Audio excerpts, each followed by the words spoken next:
नमस्कार दोस्तों, आप सभी का स्वागत है। दोस्तों, बीपीएससी क्वेश्चन एनालिसिस जो है इसके विषय में हम करने चल रहे हैं। जैसे कि 63वीं बीपीएससी, 64वीं बीपीएससी, 65वीं बीपीएससी और 66वीं बीपीएससी, इन पिछले 4 वर्षों में किस विषय से कितने प्रश्न आपके पूछे थे उसके बारे में हम लोग डिटेल में जानेंगे। अर्थात किन विषय से ज़्यादा प्रश्न पूछा जाता है और किन विषय पर आपको ज़्यादा फोकस करना है उस पर इसमें आंकड़ा दिया गया है। जैसे हम शुरू करते हैं, पहला आपका क्या हो सकता है, जैसे इतिहास हो जाएगा। आपको इसलिए यह बताया जा रहा है क्योंकि आप 67 बीपीएससी में यदि बैठने जा रहे हैं, 67वीं बीपीएससी में बैठने जा रहे हैं, तो इसी के अकॉर्डिंग आप अपना एक लक्ष्य बनाएंगे और उस लक्ष्य के माध्यम से कौन सा विषय आपको ज़्यादा पढ़ना है, किस पर आपको ज़्यादा फोकस करना है, उसके बारे में आपको यहाँ से जानकारी मिल जाएगी। तो ज़रूर पूरा वीडियो देखिएगा। वीडियो के लास्ट में आप अपना फीडबैक ज़रूर कमेंट बॉक्स में दीजिएगा।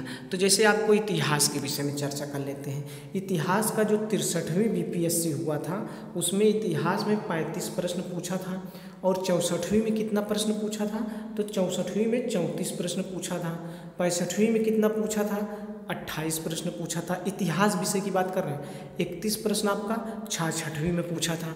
अच्छा, विज्ञान में कितना प्रश्न पूछा था, तो विज्ञान में आप देख पा रहे होंगे 20 प्रश्न पूछा था। विज्ञान में 20 प्रश्न पूछा था। तो विज्ञान के बारे में हम चर्चा कर लेते हैं। जैसे कि 64वीं में कितना पूछा था, 64वीं में 20 प्रश्न 64वीं में भी पूछा था, ये देखिए। और 65वीं में कितने पूछा था, 30 प्रश्न पूछा था। 30 प्रश्न आपका 66वीं में पूछा था। तो इसी प्रकार से बिहार स्पेशल, जिसे विशेष बिहार विशेषांक कह सकते हैं, बिहार विशेष में क्या पूछा था आपका, 14 प्रश्न आपका 63वीं में पूछा था।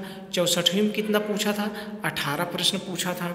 16 प्रश्न पूछा था 65वीं में और 66वीं में आपका 18 प्रश्न बिहार स्पेशल से थे। भूगोल में 18 प्रश्न आपके थे 63वीं में, 19 प्रश्न आपके थे जो हैं वो 64वीं में, और 65वीं में कितने प्रश्न थे, 20 थे, और 66वीं में कितने प्रश्न थे, तो 12 प्रश्न थे। इसी प्रकार से आपका अर्थशास्त्र हो जाता है। अर्थशास्त्र में कितने थे, 15 प्रश्न आपके 63वीं में थे, 64वीं में 13 प्रश्न थे और 65वीं में 9 प्रश्न मात्र अर्थशास्त्र के थे। 8 प्रश्न आपके 66वीं में थे। इसी प्रकार से आपका संविधान हो जाता है।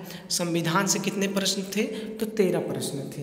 12 प्रश्न थे 64वीं में, 65वीं में 10 प्रश्न थे, मात्र 6 प्रश्न थे 66वीं में, और इस बार आप 67वीं देने जा रहे हैं। समसामयिकी जैसे करंट अफेयर आपका 25 प्रश्न आपके 63 वाले नंबर में थे, 28 वाले 64वीं में थे, 28, 27 थे 65वीं बीपीएससी में, और 35 प्रश्न सबसे ज़्यादा 2020 में जो हुआ था 66वीं बीपीएससी, 35 प्रश्न, सबसे ज़्यादा प्रश्नों की अधिकता 2020 बीपीएससी में था।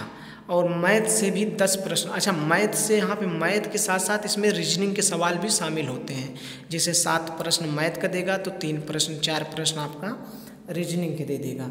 और 10 प्रश्न आपके कौन थे, 65वीं से थे, 10 प्रश्न आपके 64वीं से थे। मतलब लगभग 10 का आंकड़ा रीजनिंग और मैथ को मिला के रहता है। तो दोस्तों, यहाँ पर हम एक एक विषय को आंकड़ा दे दिया आपको। अब इससे क्या हो सकता है, आपको एक आंकड़ा लग सकता है क्योंकि आप 67वीं बीपीएससी में बैठने जा रहे हैं, तो ये आंकड़े से आप थोड़ा बहुत एनालिसिस कर सकते हैं। इसका पीडीएफ आपको मिल सकता है, आप टेलीग्राम पर जा ज्वाइन कर सकते हैं डिस्क्रिप्शन में।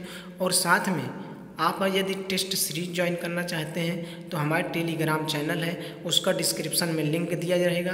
बीपीएससी का पूरा practice set, previous year question paper, NCERT, सारे विषय आपको उसमें क्लियर कराए जाएंगे टेस्ट के रूप में। तो आप सभी का बहुत बहुत धन्यवाद दोस्तों। अपना फीडबैक कमेंट बॉक्स में ज़रूर दीजिएगा। बहुत बहुत धन्यवाद।